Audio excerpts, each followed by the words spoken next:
Decay, நீங்கள் அனுப்புகிற மிஷினோட டீட்டெயில்ஸ் நான் படித்தேன்.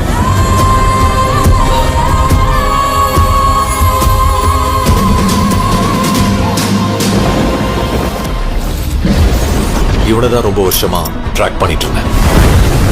டைகர் முத்துவேல் பாண்டியன்.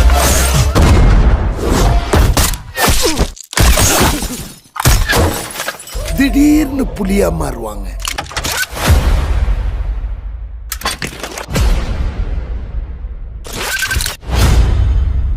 நீ அவரை பார்த்தது ஒரு போலீஸ்காரனோட அப்பனா? ஆனா நீ பார்க்காத ஒன்னு நான் பார்த்திருக்கேன்.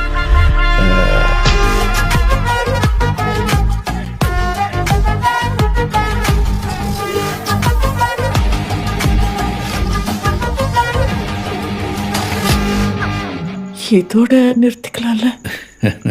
ரொம்ப தூரம் போயிட்டேன். ஃபுல்லா முடிச்சிட்டு தான் திரும்பி வருவேன்.